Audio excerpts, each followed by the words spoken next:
नमस्कार, वंदे मातरम। दोस्तों, स्वागत है आप सबका सैनिक पाठशाला में। पिछले 3-4 दिनों से डीएडीआर का बेसिक में मर्ज होने को लेकर के सोशल मीडिया और मीडिया में आप चर्चाएं सुन रहे हैं। इसके बारे में आज बात करेंगे दोस्तों, और साथ ही साथ आपको एक पेंशन का चार्ट दिखाऊंगा।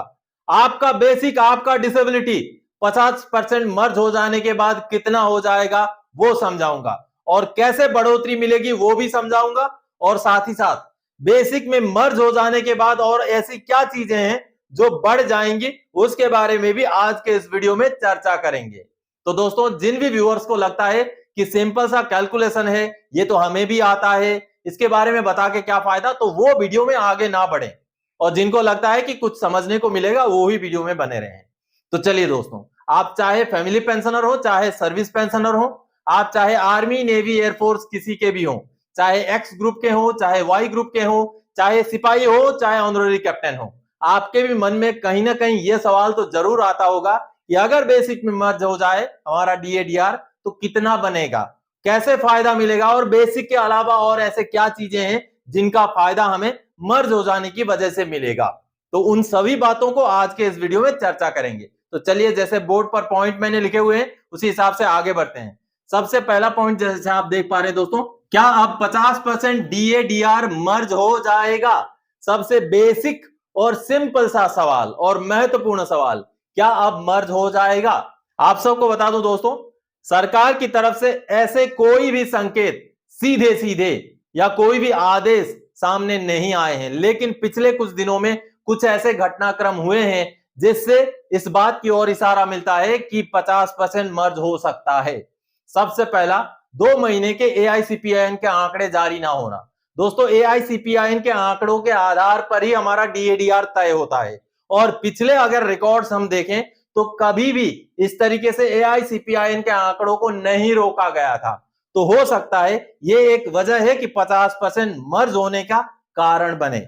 और दोस्तों, दूसरी बात, सरकार ने अभी हाल फिलहाल में जो लेबर मिनिस्ट्री है, उन्होंने जो ग्रेचुइटी की सीमा है उसको 20 लाख से बढ़ा के 25 लाख कर दी थी, जो 50% डीए होने पे किया जाता है। ये जो आदेश निकाला गया था 30 अप्रैल, इस आदेश को स्थगित कर दिया गया। ये भी एक इशारा दे रहा है कि कहीं ना कहीं 50% मर्ज की ओर सरकार शायद सोच रही है। और तीसरा वजह दोस्तों, 7वें पे कमीशन में रिकमेंडेशन था कि एक्रोइड फॉर्मूले को लागू किया जाए, और एक्रोइड फॉर्मूला महंगाई के आंकड़े के आधार पर ही लागू होता है। तो कहीं ना कहीं 7वां पे कमीशन का रिकमेंडेशन भी एक वजह है कि हो सकता है सरकार 50% मर्ज करे। और पिछले दिनों जब सरकार ने 50% डीएडीआर की घोषणा की थी, तो जो मंत्री महोदय हैं पीयूष गोयल जी को जब पत्रकार ने पूछा था, तो उन्होंने वहां पर 50% मर्ज को लेकर के ना नहीं कहा था। हालांकि उन्होंने हाँ भी नहीं बोला, डिप्लोमेटिक जवाब दिया, लेकिन ना नहीं बोला था। तो कई सारे ऐसे वजह हैं अभी हाल फिलहाल में भी, जिस वजह से यह आकलन लगाया जा रहा है कि 50% मर्ज हो सकता है। हालांकि सरकारी सूत्र से ऐसे कोई भी ऑथेंटिक जो है इंफॉर्मेशन सामने नहीं आई है कि मर्ज हो जाएगा, लेकिन फिर भी 50% अगर मर्ज होगा तो क्या फायदा होगा, कैसे फायदा होगा, आपका पेंशन कहां तक पहुंच जाएगा, तो उसके बारे में चलिए आगे बढ़ते हैं, जानकारी हासिल करते हैं। अगर 50% मर्ज हो तो क्या फायदा, फिर डीए तो जीरो हो जाएगा। जी हाँ, कई सारों का सवाल ये भी होगा, 50% मर्ज तो हो जाएगा लेकिन डीए तो जीरो हो जाएगा, तो फिर फायदा कैसे होगा? दोस्तों, पहले शुरू वाले 6 महीने में फायदा नहीं होगा, लेकिन आगे जैसे जैसे डीएडीआर बढ़ते जाएंगे फिर हमारा फायदा भी बढ़ता जाएगा। चलिए अगला पॉइंट, 50% डीए मर्ज के बाद कितना हो जाएगा बेसिक पेंशन रैंक वाइज। यहां मैं 4 रैंक का यहां समझाऊंगा, आगे फिर आपको मैं पूरा टेबल दिखाऊंगा, सिपाही का, नायक का, हवलदार का और सूबेदार का। अब जो अभी पेंशन है जिनका 18,807 रुपए, अगर बेसिक मर्ज हो जाता है तो उनका कितना बनेगा? 28,211 रुपए बनेगा दोस्तों,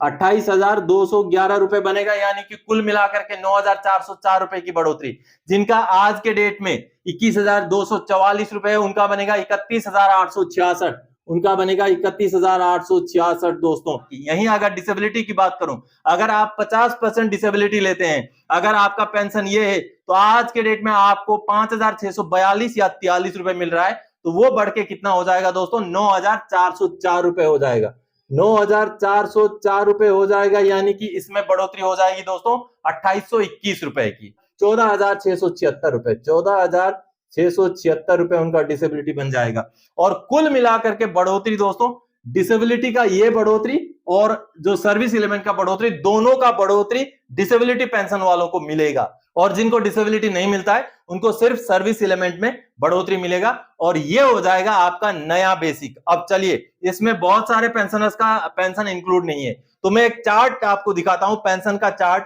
उसको देख के समझते हैं कि एक्यूरेटली आपका कितना बढ़ने वाला है। चार्ट देखते हैं दोस्तों। ये जो टेबल आप देख पा रहे हैं, इस टेबल में 50% डीएडीआर के मर्ज हो जाने के बाद में आपका बेसिक पेंशन और आपका डिसेबिलिटी एलिमेंट दोनों चीजों को दिखाया गया है। मान लीजिए एग्जांपल के तौर पे अगर सिपाही की बात करें, 18,807 रुपए उनका अगर बेसिक आज के डेट में है, तो उनका बेसिक बन जाएगा 28,211 रुपए 50% मर्ज हो जाने के बाद। ये बेसिक सर्विस एलिमेंट है। अगर वहीं मैं डिसेबिलिटी एलिमेंट की बात करूं तो उनका वर्तमान में डिसेबिलिटी एलिमेंट 5,642 रुपए है, तो वो बढ़ करके 8,463 हो जाएगा दोस्तों। और बेसिक जो इंक्रीज होगा, बेसिक इंक्रीज होगा 9,404 रुपए, यानी कि ये जो 18,807 से बढ़ करके 28,211 हो जाएगा। ये कुल बढ़ोतरी इसकी होगी दोस्तों 9,404 रुपए की। और डिसेबिलिटी एलिमेंट में जो बढ़ोतरी होगी, जो 5,642 से बढ़ करके 8,463 हो जाएगा, उसकी बढ़ोतरी है दोस्तों 2,821 रुपए की। तो कुल मिलाकर के एक सिपाही की अगर उनको डिसेबिलिटी एलिमेंट भी मिलता है तो उनकी कुल बढ़ोतरी 12,225 रुपए की है। उनको सिर्फ सर्विस एलिमेंट मिलता है तो उनकी बढ़ोतरी 8,463 रुपए की है। ये देखिए, तुरंत ही आपको फायदा नहीं मिलेगा, लेकिन आगे जैसे ही डीएडीआर 0 से बढ़कर 3%, 4% या आगे जो भी आंकड़े में जाएगा, उसके बाद आपको इस बढ़े हुए बेसिक पेंशन और डिसेबिलिटी एलिमेंट का फायदा मिलेगा दोस्तों। अब मैं इसको स्क्रॉल करता हूं, आपका जो भी अमाउंट है आप इस वीडियो को पॉज करके समझ सकते हैं दोस्तों। लगभग हर एक पेंशनर के अमाउंट को यहां पर इंक्लूड किया गया है। अब दोस्तों नीचे ये जो अमाउंट आप देख पा रहे हैं 9,000 रुपए जो बेसिक है, ये एक फैमिली पेंशनर का बढ़ोतरी है। 9,000 से बढ़ के 13,500 हो जाएगा 50% मर्ज होते ही। लेकिन उनको चूंकि डिसेबिलिटी एलिमेंट लागू नहीं होता, इसलिए डिसेबिलिटी एलिमेंट वाले ऑप्शन में आपको इस कॉलम में 0 दिख रहा है। तो उनकी कुल बढ़ोतरी दोस्तों ये वाला कॉलम है, ये वाला कॉलम उनकी कुल बढ़ोतरी है और वही वाला कॉलम लास्ट वाला भी है, यानी कि सर्विस एलिमेंट में ही जो उनको बढ़ोतरी मिलेगी वही बढ़ोतरी होगी दोस्तों। तो देखिए दोस्तों, शुरू में जैसे ही डीएडीआर अगर मर्ज होकर के 50% बेसिक में मिल जाए तो हमें कोई फायदा शुरू वाले 6 महीने में नहीं मिलेगा। अभी आप सबने चार्ट देखा दोस्तों, आपका जहां पर भी बेसिक पेंशन है आपका बढ़ा हुआ कितना होगा, डिसेबिलिटी कितना होगा, सब कुछ आप समझ गए। अब दोस्तों और एक महत्वपूर्ण सवाल, 50% डीए मर्ज हो तो और क्या क्या बढ़ जाएगा? जी हाँ, बेसिक में तो मर्ज हो गया, लेकिन इस मर्ज की वजह से और क्या क्या बढ़ोतरी होगी दोस्तों? कई सारे ऐसे अलाउंसेस जो सर्विंग वाले हमारे फौजी हैं उनके लिए लागू किए जाते हैं बेसिक के दर पे, जैसे कि ट्रांसफर ग्रांट हो गया। ट्रांसफर ग्रांट उनको 80% मिलता है उनके बेसिक का। तो इसी हिसाब से और भी कई सारे ऐसे अलाउंसेस हैं जो बेसिक पे निर्धारित होते हैं, आपका बेसिक का कोई परसेंटेज के हिसाब से आपको मिलता है। तो उन सभी अलाउंसेस में बढ़ोतरी हो जाएगी क्योंकि आपका बेसिक बढ़ जाएगा दोस्तों। तो दोस्तों आज के इस वीडियो में इन्हीं जानकारियों के साथ आया था। आगे और कोई जानकारी आपसे सरोकार रखने वाला विषय लेके मैं फिर से हाजिर हो जाऊंगा। तब तक के लिए जय हिंद दोस्तों।